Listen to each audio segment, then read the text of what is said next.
Bonjour à tous, bienvenue à cette autre édition de Event Actu. Au sommaire de cette édition, la Guinée, le président Alpha Condé élu dès le premier tour de l'élection présidentielle.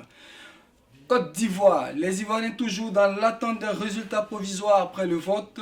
Débat sans fin autour du taux de participation. Le FPI pour sa part a affirmé dans un communiqué qu'il ne reconnaîtra pas les résultats de ce qu'il a qualifié de parodie d'élection. Et une page noire, décès du professeur Sylvain Miakaoureto, vice-président du FPI. Il avait assuré l'intérim du parti après le 11 avril. Congo-Brazzaville, le référendum pour la modification de la Constitution, le oui l'a emporté à plus de 90%. Burkina, la présidentielle est fixée au 29 novembre prochain, toujours 14 candidats en liste. Sport, des nouvelles de l'international Max-Alain Gradel après sa grave blessure il y a 2 mois. Mondial des moins de 17 ans, le Nigeria et le Mali en 8e de finale. Pour le développement de ces titres, nous serons en compagnie de Giovanni Meleggio, écrivain. Bonjour Giovanni. Bonjour. Merci d'avoir accepté notre invitation.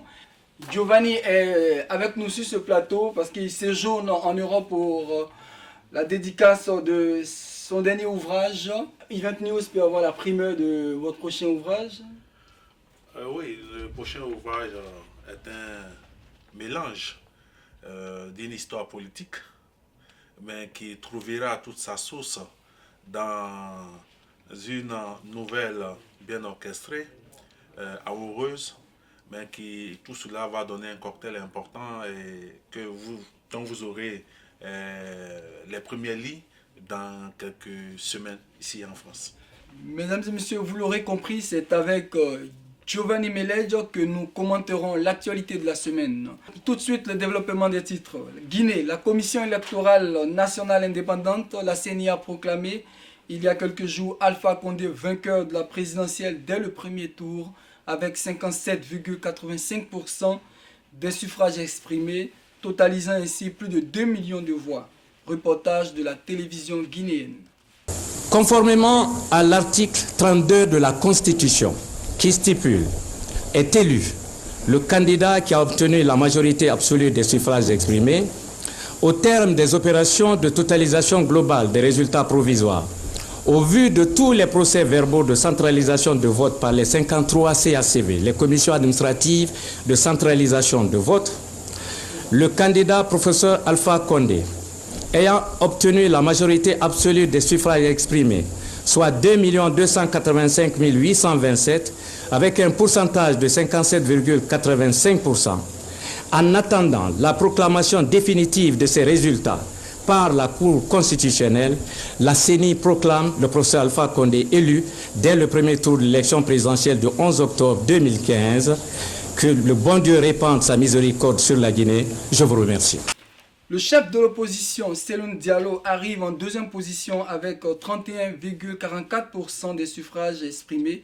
Il a aussitôt dénoncé une mascarade électorale et dans le même temps renoncé à saisir le Conseil constitutionnel. Il a toutefois précisé qu'il appellerait, le moment venu, les autres candidats et tous les citoyens qui sont les vraies victimes de ce hold-up électoral à organiser conformément à la loi des manifestations pacifiques. 3 des 8 candidats à l'élection présidentielle en Guinée ont déposé un recours contre les résultats du premier tour du scrutin devant la Cour constitutionnelle qui devra statuer le 2 novembre prochain, a indiqué lundi un responsable de cette juridiction. En Côte d'Ivoire, l'élection présidentielle s'est déroulée dimanche. Un reportage de nos confrères de France 24. Alors il y a 7 candidats qui vont s'affronter aujourd'hui puisque 3 d'entre eux se sont retirés de la course durant la campagne électorale. 7 candidats dont le président sortant, Alassane Ouattara, qui espère, il l'a dit et répété, être élu dès le premier tour, être réélu dès le premier tour. Il a fait sa campagne en s'appuyant sur son bilan, notamment son bilan économique. Face à Alassane Ouattara, il y a plusieurs candidats d'opposition, 6 candidats d'opposition, dont on peut citer voter Pascal Affi-N'Guessan, le candidat du FPI, c'est le parti de Laurent Gbagbo. Et pour lui, l'enjeu, c'est de convaincre les sympathisants, les militants nostalgiques de Laurent Gbagbo de se rendre aux urnes, même si beaucoup au sein de son parti ont appelé au boycott. Et puis il y a un troisième candidat qu'on peut noter, c'est Kakabe, c'est ainsi qu'on le surnomme, Kouadio Konan Bertin. C'est un frondeur du PDCI qui appelle les électeurs à venir voter pour lui, les électeurs du PDCI. Pourtant, le chef de ce parti, l'ancien parti unique de Côte d'Ivoire, a appelé, lui, à voter dès le premier tour pour Alassane Ouattara. Donc le défi pour Kakabe, ce sera de convaincre les électeurs de ce parti, le PDCI, de voter pour lui. Donc voilà pour les principales forces en présence aujourd'hui en Côte d'Ivoire. Dans le même temps, les Ivoiriens de France ont pris d'assaut ce dimanche matin tous les bureaux de vote ouverts. Le taux de participation en France s'élève à 34%, soit 6 809 votants sur un total de 19 281 inscrits. Selon les résultats en notre possession, le candidat du RHTP, Alassane Dramane Ouattara, arrive largement en tête avec 90,4%, suivi de très loin par Pascal Affi-N'Guessan sous la chapelle du FPI avec 2,57% et Kouadio Konan Bertin dit Kakabe 1,51%. Nous le précisons, ce sont les résultats concernant la France. Pour vous, devrait-on s'attendre à une suite d'un feuilleton politico-juridique en Guinée? Je pense que contrairement à la précédente élection présidentielle qui a marqué l'arrivée au pouvoir du professeur Alpha Condé, cette élection ne donnera pas lieu personnellement à tous ces soubresauts qui ont eu lieu lors de la crise post-électorale qui a frappé la Guinée à l'avènement du professeur Alpha Condé au pouvoir. Parce que déjà au niveau de l'opposition, il y a des fissures dans le but, puisque l'opposant Sidia Touré s'est fait recevoir par le président proclamé élu par l'ACD dirigé par Bakary. Et donc, je pense qu'à ce niveau-là, nous autres, en tant qu'intellectuels africains et observateurs de la vie politique africaine, nous pouvons qu'appeler à ce que les esprits se calment et que les pauvres populations civiles ne puissent pas encore une fois de plus subir les conséquences des bêtises des politiciens africains. Le 25 octobre dernier, c'est la Côte d'Ivoire qui allait aux urnes. Les Ivoiriens sont toujours en attente des résultats. Avez-vous un commentaire à faire face à cette situation? Le premier commentaire qui me vient en tête lorsque je regarde l'élection qui s'est déroulée en Côte d'Ivoire, c'est que ce soit dommage que cette élection, malgré les conditions d'équitabilité et de transparence souhaitées et revendiquées par une partie des candidats à cette élection, n'ait pas été prise en compte, et que le pouvoir dirigé par M. Alassane Ouattara, le président sortant et donc candidat à sa propre élection, ait décidé d'aller à cette élection en maintenant les mêmes conditions. Parce que les conditions qui étaient présentes étaient des conditions qui permettaient facilement sa réélection. Pour moi, personnellement, je ne m'attendais pas à ce qu'il y ait une surprise notable, puisqu'il n'y avait pas en face de lui des candidats capables de le bousculer, et que celui qui pouvait en être capable, comme M. Affi-N'Guessan, partait avec un handicap, il partait avec une famille politique divisée, et donc il ne pouvait pas faire autre que les résultats que nous constatons. On spécule depuis le dimanche sur le taux de participation. Le premier vice-président de la CEI, la commission électorale indépendante, a annoncé un taux de participation de 60%. Dans le même temps, la société civile annonce un taux de participation autour de 53%. Il y a un fait, le taux de participation fait débat. Et nous avons tous eu le temps de le constater, de ce manque de volonté des Ivoiriens de sortir pour participer à cette élection dont l'issue était déjà connue d'avance. Et nous assistons aussi naïvement, mais aussi, comme cela était prévu, à cette guerre des chiffres et du taux. Nous nous attendions forcément à ce que la CEI ne sorte pas et ne rende pas public un taux qui soit lamentable, et ainsi montrer que les Ivoiriens s'étaient déplacés de façon massive pour porter à la tête de l'État, le président sortant, nous nous attendions à cela. Que pouvons-nous dire? Nous pouvons simplement constater que l'Afrique encore traîne malheureusement au-delà de ces élections. L'Afrique traîne encore ses guéguerres au niveau des chiffres de taux de participation, au niveau des chiffres au niveau, sur le scrutin, sur les votes au niveau des candidats. Et c'est dommage tout simplement. Cette élection présidentielle ferme-t-elle définitivement la page de la crise, oui ou non? Malheureusement, cette élection ne pourra pas fermer définitivement la plaie béante de la crise qui a laissé des séquelles depuis 2010. Parce que cette élection ne pourra pas faire oublier que des prisonniers politiques sont encore nombreux dans les geôles de la maison d'arrêt et de correction d'Abidjan. Cette élection ne pourra pas faire oublier que des milliers d'Ivoiriens vivent encore en dehors et malgré eux en dehors de la Côte d'Ivoire. Cette élection ne pourra pas faire oublier tout ce qui est séquelles, tout ce que les familles ont vécu de part et d'autre. Et ce qui peut faire oublier un temps soit peu la crise post-électorale qu'a vécu la Côte d'Ivoire, ce sont les actes. Et ce sont les actes de ceux qui dirigent le pays. Et c'est à eux de démontrer que la Côte d'Ivoire a besoin de se retrouver. Et qu'aucun fils ne peut être exclu et qu'aucune victime n'est issue d'un camp et les bourreaux d'un autre camp. Kwadjo Konan Bertin Dikakabe a pour sa part déjà adressé ses félicitations au candidat du RHDP Alassane Ouattara pour sa victoire selon les résultats qu'il a en sa possession. Dans le même temps, la conférence de presse du candidat Pascal Affi-N'Guessan, qui devait se tenir dans l'après-midi du mardi, a été reportée à une date ultérieure. Quel avenir politique pour Kwadjo Konan Bertin Dikakabe et pour Pascal Affi-N'Guessan? Je pense que personnellement, Kwadjo Konan Bertin ne partait pas à cette élection pour gagner. Il partait pour pouvoir jouer un rôle et pouvoir ainsi se maintenir dans l'esprit des Ivoiriens et par voie de conséquence préparer son avenir politique vers 2020. La situation est beaucoup plus complexe pour Affi-N'Guessan qui ne peut être révélé ou du moins relevé de cette chute vertigineuse que par celui qui l'a aidé à légitimer l'élection, c'est-à-dire M. Alassane Ouattara.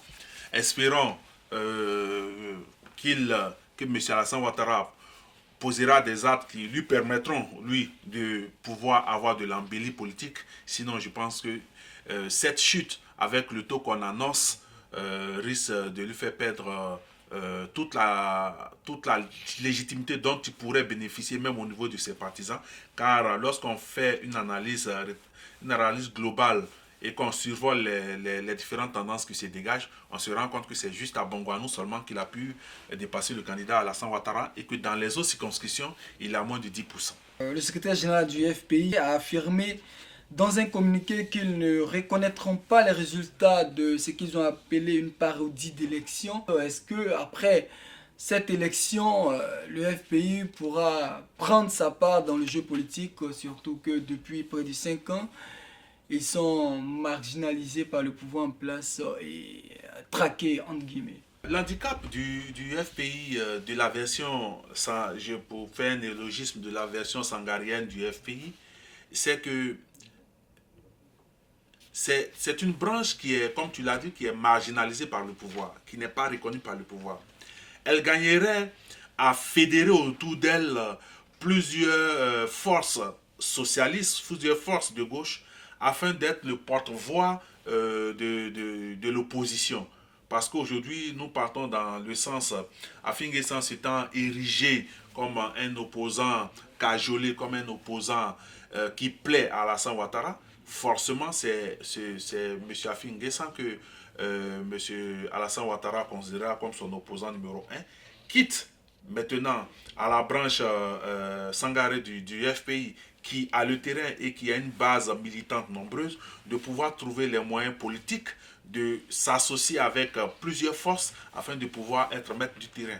Ces pays, la Cour refuse la délocalisation du procès de Laurent Gbagbo à Abidjan. À La Haye, la Cour pénale internationale a rendu sa décision lundi suite à la volonté de la défense de Laurent Gbagbo de voir le procès de l'ex-président ivoirien s'ouvrir à Abidjan et à Arusha en Tanzanie. La CPI a évoqué des problèmes de sécurité et de logistique.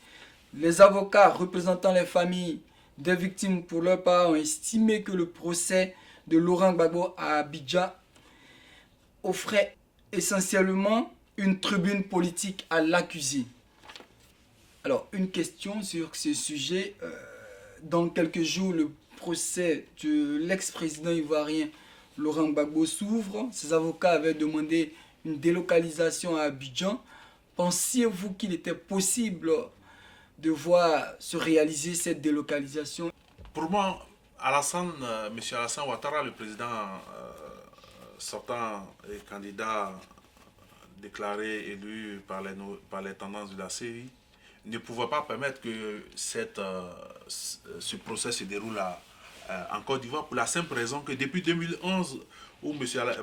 Laurent Gbagbo a été transféré, son ombre plane sur la politique en Côte d'Ivoire. Et pendant cette élection aussi, les uns et les autres, même s'ils veulent se le cacher, on voit combien de fois son ombre plane et combien de fois il est important dans l'issue de l'élection actuelle. Donc pour moi, il était impensable si le fait de transférer ce procès en Côte d'Ivoire était subordonné à l'accord des autorités ivoiriennes, que cette demande puisse être accordée, parce que de toute évidence, M. Alassane Ouattara n'allait pas accepter d'offrir à M. Laurent Gbagbo une telle tribune, surtout en Côte d'Ivoire, où déjà simplement l'expression de son nom mobilise des foules. Une page noire dans cette édition, le FPI est en deuil. Le professeur Sylvain Miaka-Oreto, vice-président du FPI, est décédé dans la nuit de samedi à dimanche dernier. Le professeur Miaka-Oreto a assuré l'intérim du FPI de 11 juillet 2011 en août 2013 après la libération du président statutaire Pascal Affi-N'Guessan. Miaka-Oreto est celui qui a conduit les négociations avec le pouvoir en place ayant permis la libération de plusieurs cadres du FPI et de l'ex-majorité présidentielle. La direction et la rédaction de Event News adressent leurs sincères condoléances à la famille biologique et à la famille politique de l'illustre disparu. Autre sujet, Congo. Les résultats du référendum de dimanche au Congo-Brazzaville ont été publiés ce mardi. Le oui l'emporte largement à 92% contre seulement 7,73%. L'opposition, qui a appelé au boycott, dénonce une mascarade et maintient son mot d'ordre de désobéissance civile. Burkina, le Conseil constitutionnel a confirmé ce mardi la liste des 14 candidats en liste pour la présidentielle fixée au 29 novembre prochain. Le président Sassou Nguesso, qui était en fin de mandat, a organisé un référendum en vue de la modification de la constitution qui pourrait lui permettre de briguer un troisième mandat. Ça ressemble à quelque chose de déjà vu. Ça ressemble à quelque chose de déjà vu au Burkina, mais ce qui paraît gênant, c'est que les réactions des partenaires des pays africains diffèrent selon qu'il s'agisse du Burkina ou du Congo. J'ai dernièrement écouté l'intervention du président de la République française sur ce référendum, et j'en suis sorti très pantois parce que je ne comprenais pas la logique du discours. Malheureusement, M. Sassou Nguesso, à 71 ans, traîne derrière lui certaines casseroles et qu'il veut pouvoir mourir au pouvoir et ainsi se protéger de tout ce qu'il y a, de tous ces bruits assourdissants de ces casseroles. Et malheureusement, en Afrique, ce sont des scènes que nous voyons, ce sont encore des populations civiles qui vont en pâtir. Et dommage qu'il n'existe pas de mécanisme important de régulation de la gestion du pouvoir afin de maintenir et de permettre une certaine alternance politique au niveau des États. Et je pense que moi, en tant qu'intellectuel, ces genres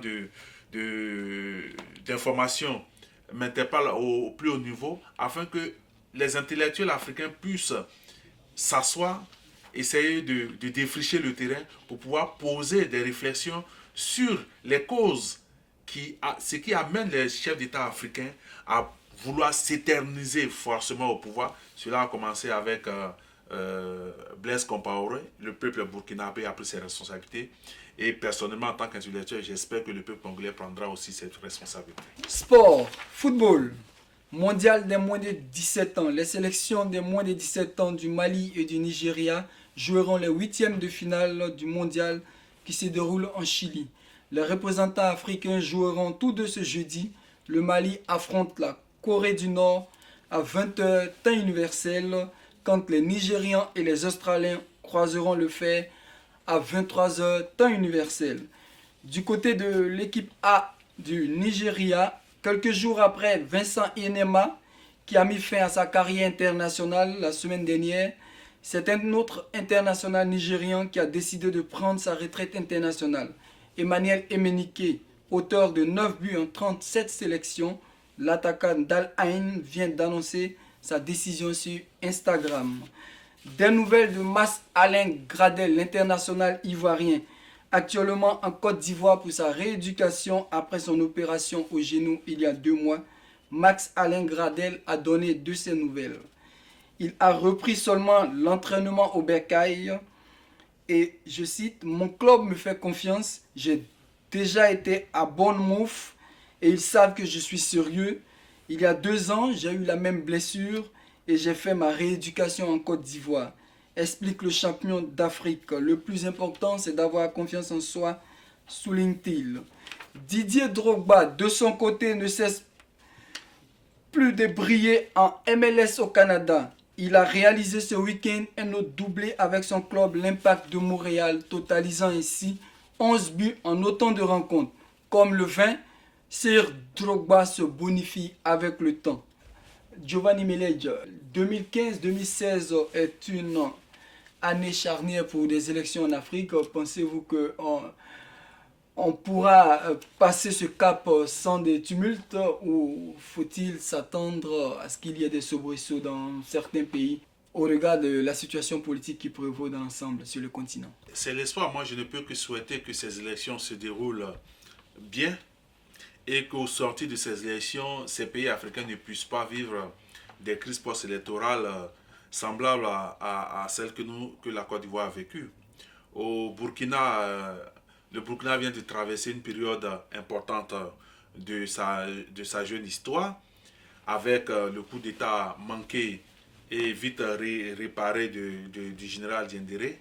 Espérons que les élections qui seront organisées permettront à un chef d'État d'être élu et ainsi de refermer la page de la transition et ainsi de remettre le Burkina sur les rails